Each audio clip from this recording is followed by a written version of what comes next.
Welcome to Nattys Crafts. I'm Natalie. I'll be doing all the crafting today. And so today, I know it's late in the season, but I am going to do an Easter craft. I have a Dollar Tree sign that I actually have on my door.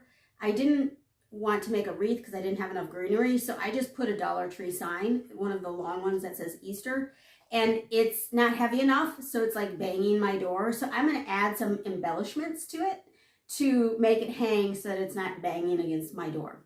So that's what we're going to do today. I know it's late, but hopefully, you can still find the signs. I know that. And hopefully you're still interested in Easter, even though we're only, I think, 2 weeks away now.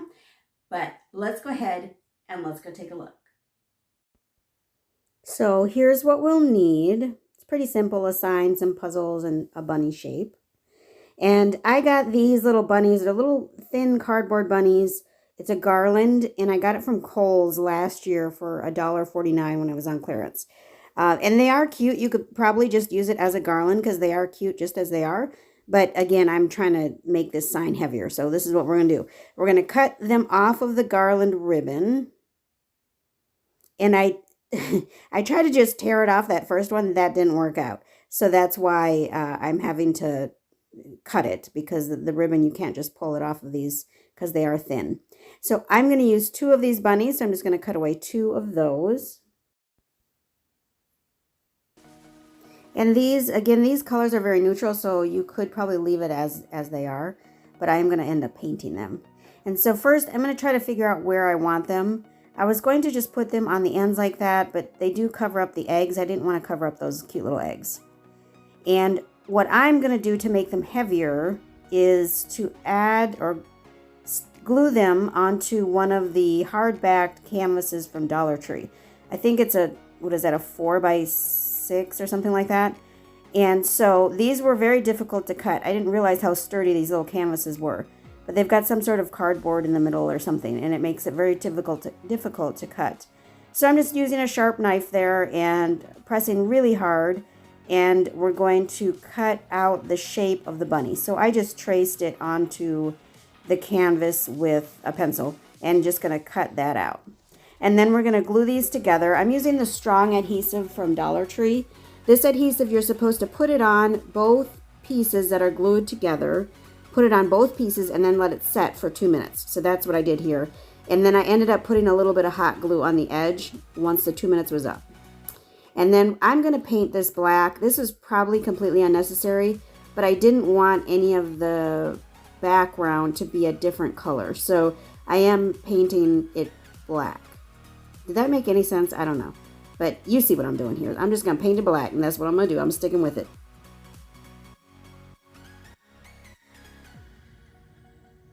And I did leave the top tail. This does have a cute little cotton tail. So I'm just being careful. I didn't want to pull the tail off and then put it back on. That seemed kind of redundant, so I didn't do that. And what I'm going to do is glue the puzzle pieces onto the bunny to make the bunny a little bit more three-dimensional, and for me, in my case, most importantly, more heavy. And I separated out the ends of the puzzle, or the outside of the puzzle that has the flat ends, and that's what I'm using around the edges of the bunny. I'm using those flat edges around the edges of the bunny. And I should mention too, I don't think I showed this at all, but mine is going outside. It is covered, and it is somewhat like a corner, so it's not going to get wet, but it is Texas, so this is going to be a temporary project. It'll be for this year. I doubt it'll probably live until next year. I doubt it'll make it. But if you wanted to make it so that it can go outside, you'd want to spray it with some sort of cover. Probably maybe a Mod Podge, but probably one of those spray on protectants. And so now I'm painting the bunnies white. I'm making 2 of these, so I'm painting them white. And then after that, all I'm going to do is glue these bunnies onto the sign. And I'm using super glue in this case. I don't know why I switched, but I'm using super glue and then a little bit of hot glue again on the edges. And now, as I look at this, you guys may be surprised that I didn't keep the bunnies black. But as I look at this, I wish I would have left them black. I think it would have looked so cool.